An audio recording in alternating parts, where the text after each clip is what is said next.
Una de las inquietudes que han tenido literalmente miles, millones de personas alrededor de todo el mundo durante toda la historia de la humanidad es qué pasa después de esta vida.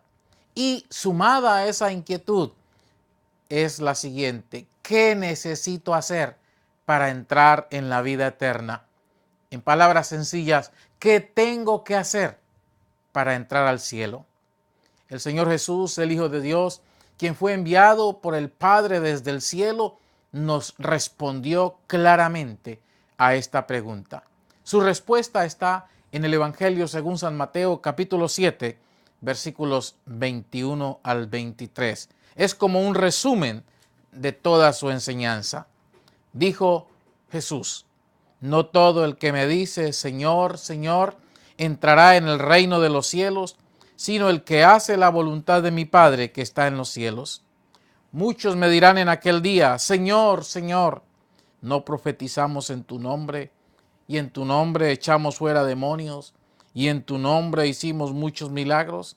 Entonces les declararé: nunca os conocí, apartaos de mí, hacedores de maldad.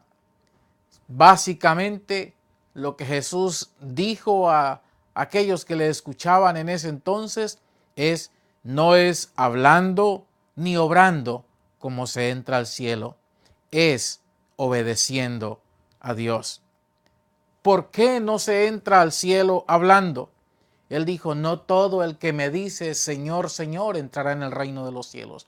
No todo aquel que hace una confesión hueca entrará al reino de los cielos. Aunque es una confesión verdadera, Él es Señor, Él es el Señor. Pero tiene que ser una confesión que nace primeramente del arrepentimiento. El apóstol San Pablo, interpretando a Jesús, aclaró esto: si declaras abiertamente que Jesús es el Señor y crees en tu corazón que Dios le levantó de los muertos, serás salvo. No es solo declarar, es creer firmemente en el corazón, es seguir a Dios. Pues por creer en su corazón, pues es por creer en tu corazón que eres declarado justo a los ojos de Dios. Y es por declarar abiertamente tu fe que eres salvo. Primero viene la fe y segundo la declaración. No es al revés.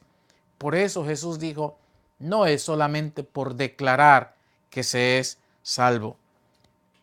No es tampoco por obrar. Jesús dijo en este texto que en aquel día, en el día del juicio, muchos le dirán: nosotros hemos hecho obras en tu nombre. No solamente obras buenas, sino obras religiosas que podrían evidenciar que somos hombres de Dios, como el profetizar, que es el hablar de Dios en el nombre de Dios, el echar fuera demonios, que es una actividad que se hace en el nombre de Jesús. Hemos hecho milagros, todo tipo de cosas buenas hemos hecho.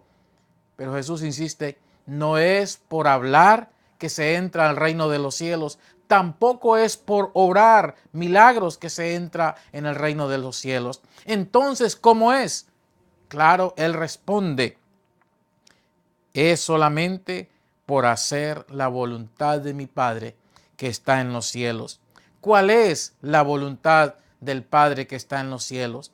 La voluntad del Padre que está en los cielos, en primer lugar, es que todo aquel que conoce, que quiera entrar al cielo, todo aquel que escuche el mensaje del Evangelio, se arrepienta de sus pecados, crea que Jesucristo es el Señor, crea que Jesucristo es el Salvador.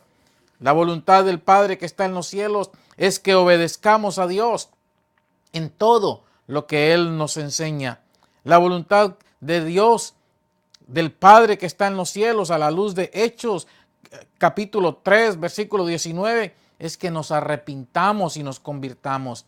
La voluntad de Dios, a la luz de Primera de Tesalonicenses, capítulo 5, versículo 18, es que seamos agradecidos, que le demos gracias a Dios por las cosas buenas que hace para nosotros cada día.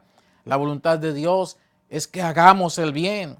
La voluntad de Dios, sobre todo, mis amigos, a la luz de Primera de Tesalonicenses, capítulo 4, versículo 3, es que vivamos una vida santa producto de haberse encontrado con Dios. Y la única manera de encontrarse realmente con Dios es a través del arrepentimiento, de la fe en Jesucristo. Cuando haces eso, el Espíritu de Dios viene a morar en tu vida, te regenera, te hace una nueva criatura, y es a partir de allí que nace el deseo ferviente y tienes la voluntad de hacer la voluntad de Dios. ¿Cómo puedo entrar al cielo? Haciendo la voluntad del Padre que está en los cielos.